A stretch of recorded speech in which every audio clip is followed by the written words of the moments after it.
Hey there, everybody, welcome to Season 5, Episode 15 of the Hard Truth Inside the Football Industry podcast with me, Philip Hydson, and Darren McAnthony, the chairman and owner of Peterborough United. Now, this is going to be a short one. I think probably 20, 25 minutes. She says.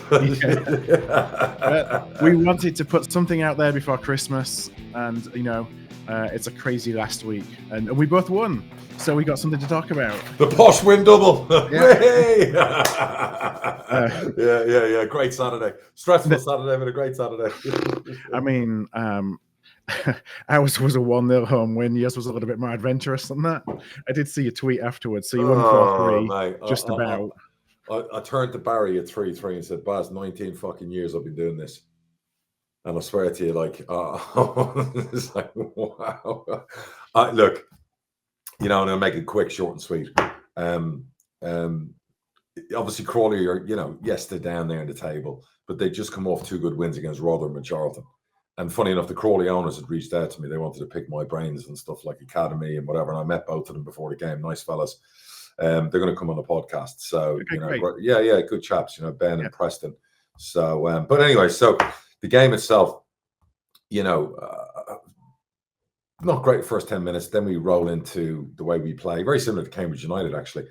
2-0 up. You're thinking, okay, this is one of them home performances. Yeah. It could be 3, 4, 5, 6, whatever. It's 2-0, and a ball goes in the box. Our young teenage, fullback, controls it, gets it, and then fresh airs it to clear it. Yeah. And it's just when everything's going against you, it's things like that happen, particularly when your defense is just under pelters from everybody about not being good enough and crap and this, that, blah, blah, blah, blah, blah. And, it's going to get you relegated and it won't get you promoted. And God bless JD, he was like, his head, I could see him, and all I wanted to do was go down and give him a hug.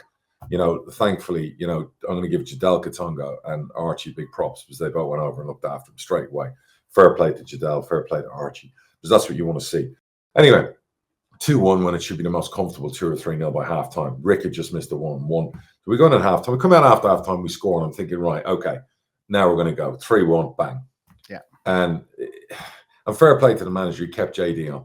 The worst thing probably would have been to have subbed him, and that's where the player over the result was more important. Yeah. And we give away 2 of the stupidest goals you've ever seen. And by the way, you can't just blame the defense. This is a collective. Wingers and midfielders. Excuse me, I was killed out there. Wingers and midfielders are losing the ball, are not tracking back. All these things are happening. You always look at the defense when you can see goals. But if you study the goals, and we do a lot of analysis on the goals we're conceding, it's from players not running and closing. Yeah.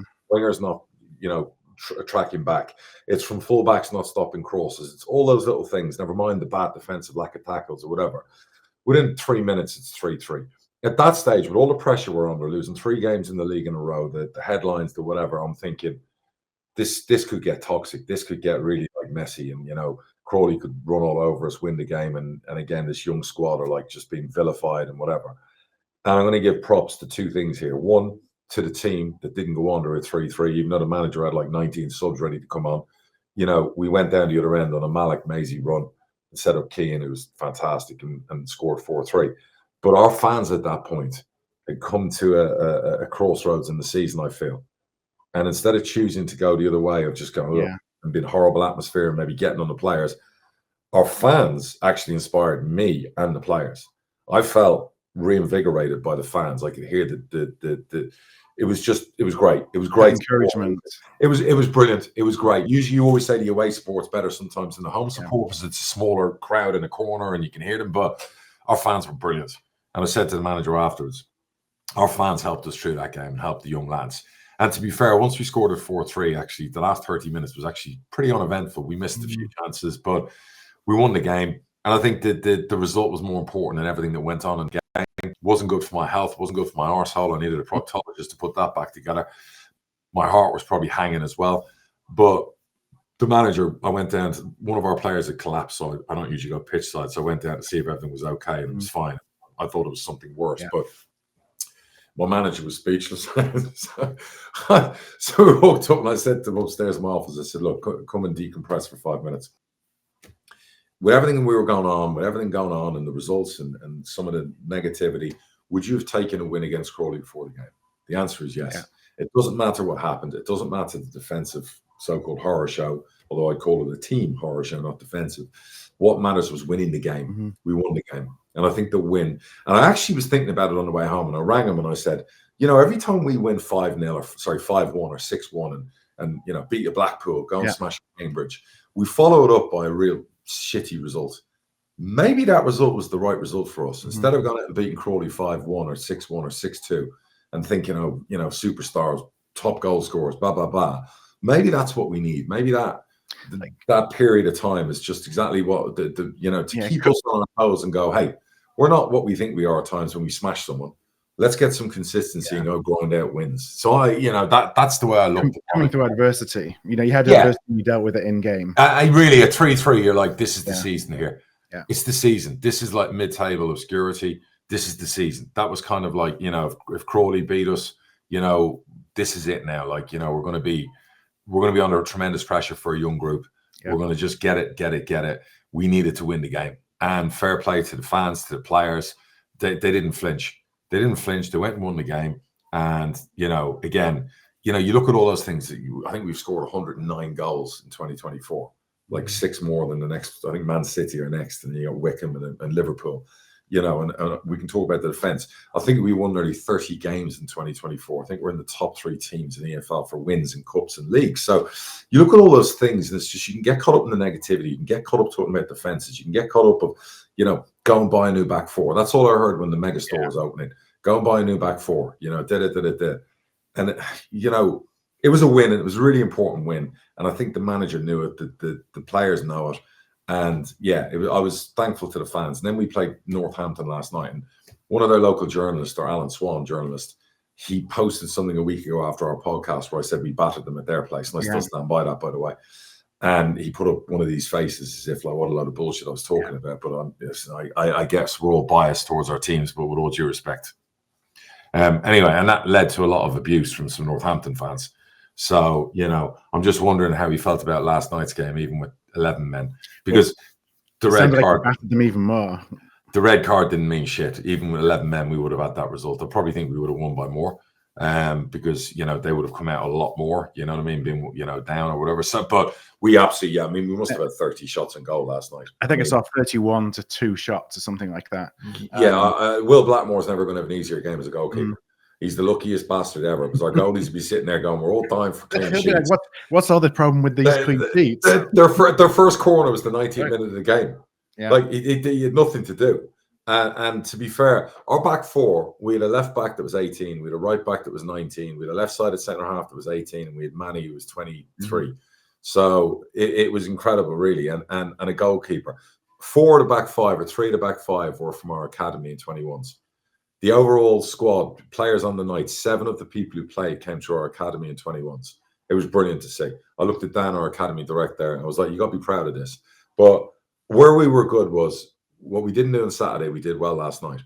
Our 10, our strikers, our wing, we were fighting and chasing back. We were winning the ball. We were pressing. We were defending. The defenders were confident. Harley Mills, God bless him. He'd been sent out on loan. He hasn't had a chance this season. We've seen some bad performances, like fullback wise. Rio, our big expenditure we bought, has been injured since the summer. Harley was fantastic against Crawley. He came on for the last 25 minutes, and he was aggressive last night. He was brilliant. He was going forward, and he's going to make mistakes, but I'll tell you what, he's a prospect as well. If he keeps his feet on the ground and he keeps playing like that, he'll stay in. And Rio, Rio played 45 minutes yesterday for the first time in 5 months. We could finally have that strength and depth there at left back.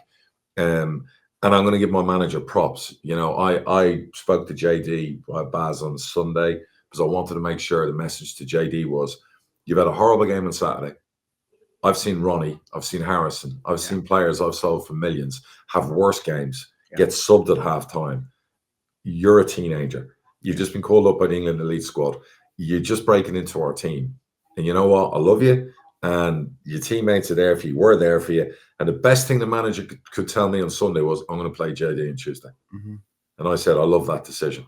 He had one of them games, on Saturday, but he was brilliant last night. He was brilliant. And that shows his character. He's a character. He's got bollocks. I knew it last year when he took a penalty, but he's got character. He just had an off day on Saturday. It just all went against him. I think his legs probably went to jelly. The mistake, because of the... If that had been any other season where we had loads of clean sheets and he'd made that mistake, it wouldn't have bothered him or the team. It was the fact that our defence was being pelted for stupid mistakes, allowing teams back in it. It was just magnified. And I loved his response last night. I love the fact the manager played him. You know, that was a brilliant performance last night, because again, you're thinking the Cobbers fluked the win off us last week in the league. They come to our place last night, we buried them, you know, and you know, rightly so. I know it's different competition, and there's probably some changes that were made in the team. We made 5 or 6. Yeah, but can you still carry? Because when you look on paper, you look at the result. That's a great way to follow up, you know, the adversity you talked about at Crawley with, you know, just a really comprehensive win. Can you still take something away from it because it's the cup and there were changes? No. That's local rivalry. They beat us a week ago. The tails were up. They could knock out the champions. We were the champions of that cup. Yeah. They could have that, you know, take that, you know, over us. Going, no, we've knocked you out of the cup. We want to go to Wembley. We want to defend our title. We want to do, I think, what no one else has done before. Yeah. You know, we're 3 wins from Wembley again. So, you know, we feel strongly about that. And even the manager playing, like, you know, with all due respect, you know, Northampton will say they made changes. We made changes. Like I just said to you, we had 3 teenagers playing in the back 4. Yeah. We had half our team was made up from our youth team and our academy and 21s, showing who we are as a club.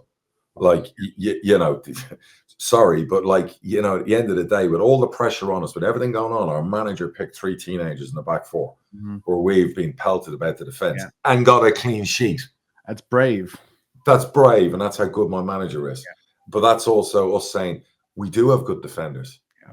Like George Nevitt was like, you know, we do have good defenders. We've just sometimes like create a lot of headlines for ourselves that makes us look like we don't have good defenders. So, you know, really, really happy with that. Really professional.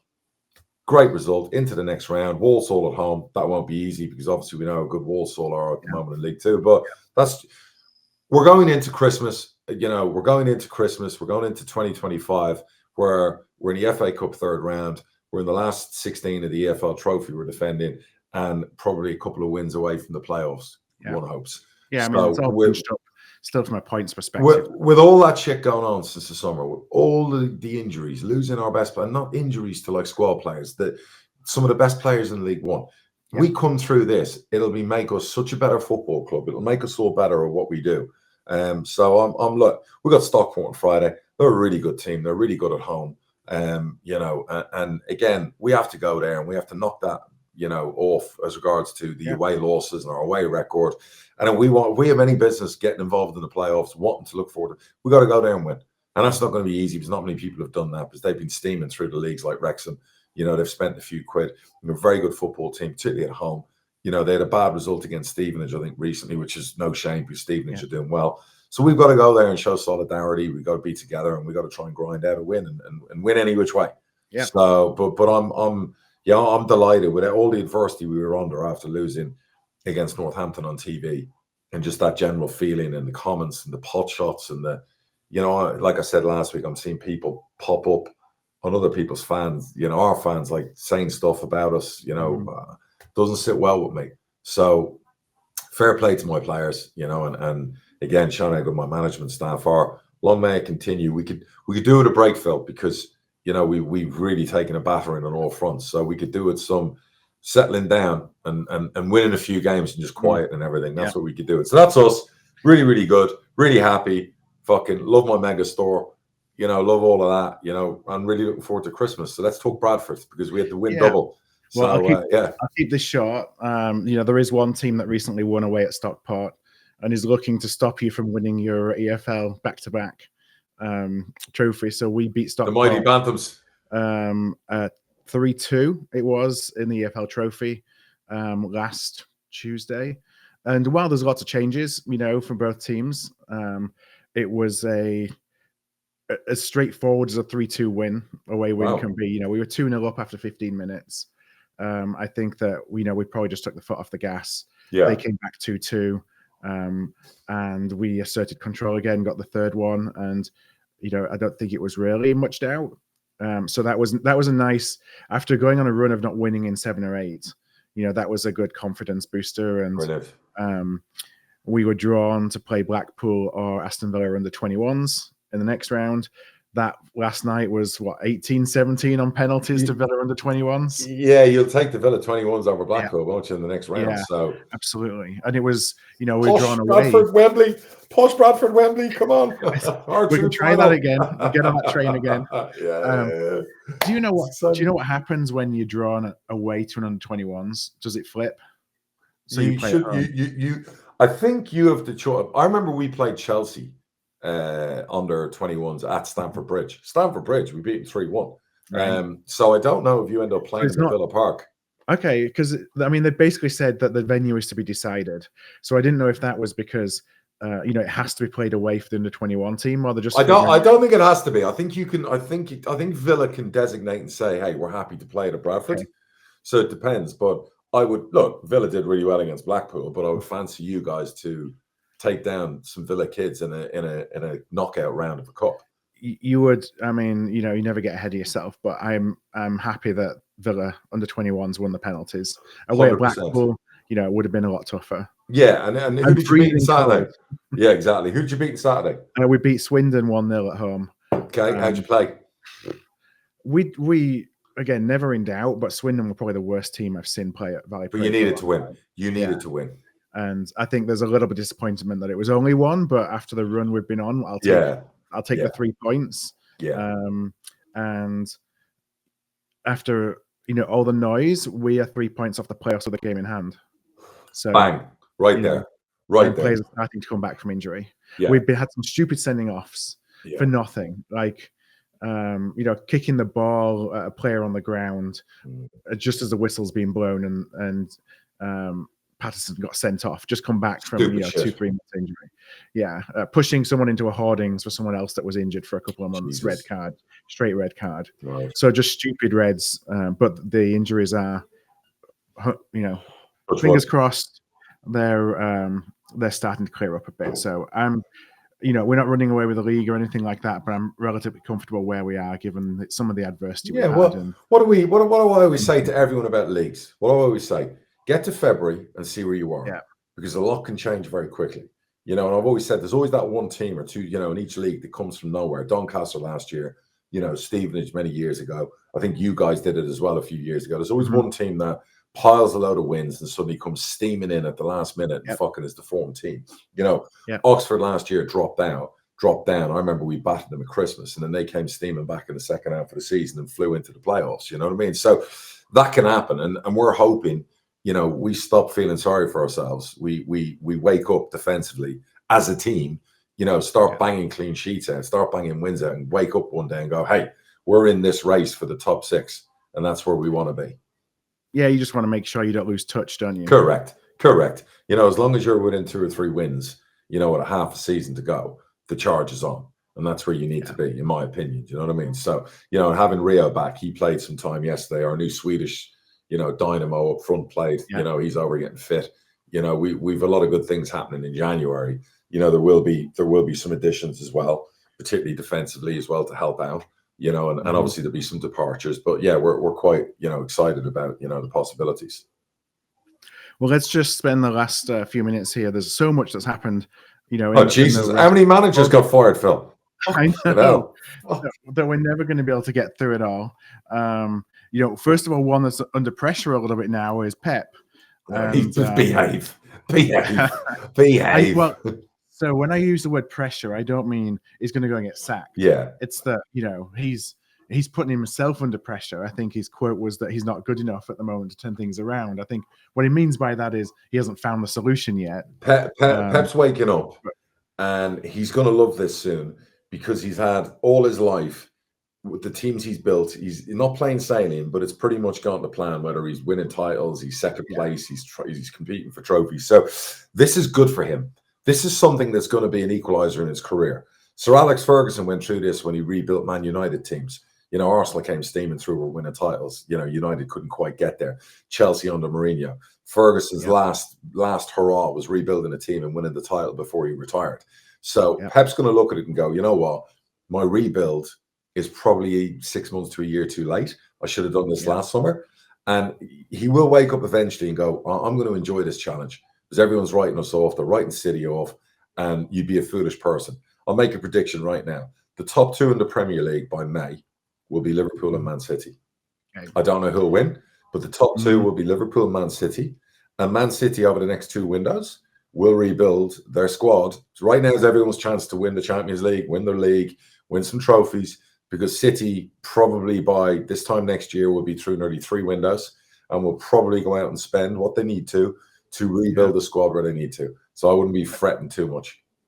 And they have a choice of whoever they want, basically, Correct. don't they? Correct. And so, and Pep will see that. And actually, this might help the City fans, where when Pep rebuilds the team, instead of having 2 more years left, he'll probably love what he's doing and have a new team, a fresher team, and go, actually, I could do another 4 or 5 years here. You watch, it'll probably turn out to be a good thing. Yeah, revigorate. And, you know, so, and a special shout out to Russell. I hate to see Russell Martin lose his job. Sent him my best wishes. He won't be out of management for long. I understood why Southampton did it, but I think Russell will learn from this, and a top club and the champ will eventually give him the job. It's such a hard job for a promoted manager, isn't it? Because you go in, and I'm sure everyone has some realism when you go in there, but then you lose and things are looking a bit bleak, and it's the only option that's left to ownership. Well, I read something the other day which will blow your mind. Apparently, all the playoff winners from the top 6 leagues in England, including non-league, are all gone. Yeah. So the guy from Oxford, he went last week, didn't he? Right. The guy from League 2 to League 1 was Crawley. He's gone. Scott Lindsay. Right. Yeah. The guy in the champ who got the playoff win, Russell Martin, gone. Yeah. The guy in non-league who won the playoffs last year in non-league. Who came up by the playoffs? Because Bromley came up. Chesterfield went up as champions, didn't they? Yeah. Was it Bromley that came up in the playoffs? Have they still got the same manager? I think they've still got the same manager. Okay, I thought I read that all 6 leagues basically, like whatever else. So maybe I got that wrong. So yeah, but like that's just incredible. I just named 4 of them straight. It's like a poison chalice getting promoted, and then the expectations. Yeah. I mean, when you do. The Bristol job's available, you know, the Oxford job's available. The Oxford one shocked me because obviously they're not in the relegation zone. No. But you know, I mean, I guess owners have expectations, but you know, you think a season of consolidation after promotion is the name of the game. You don't know what the dressing room like, you don't know what the vibes like. But at the end of the day, if you're kind of outside the bottom of the champ going into Christmas, it's not the worst start in the world. You know, they didn't, you know, again, like they couldn't spend millions in the window. It's very, very difficult. You know what I mean? I don't know what the expectation is, but interesting. So, you know, Bristol Rovers, not sure what went on there. I think they went younger. They tried to do what we do and tried to recruit, whatever. And obviously, the manager, I saw his comments about them playing a certain style, which we do, and we stick to our guns. And this is where a club has to, do you stick or shift? I mean, we talked about Darren being brave. You've got to be brave in sticking with it. If that's your philosophy. We put our flag out 2 years ago, or a year and a half ago, and said that's what we're doing. So, and I know it drives our fans mad sometimes, but that's what we're doing. So you know, and it paid off last year, and I still firmly believe it'll pay off this year. And seeing last night 7 of the winning players on that pitch last night from our academy in 21s, for me, it's paying off. So, you know, and it will in the league as well. So yeah, interesting. You had Ruben Sellers leaving Reading to go to Hull. Yeah. Neil Harris leaving Millwall. That shocked me. Yeah. It seemed random because that's, you know. He dug out some of their fans, but I mean, you know, at the end of the day, I mean, fans will forgive, you know. So that surprised me because I thought he'd done brilliant there when he came, but went back in. Who else is left? And then we had Wolves sacking Gary O'Neill and bringing in Vitor Pereira. Yeah, he wanted the sack. When I saw he was digging his players out on Saturday after they lost and, you know, talking about them as opposed to we. So he wanted the sack, you know. Some of these managers are bizarre. So that didn't shock me.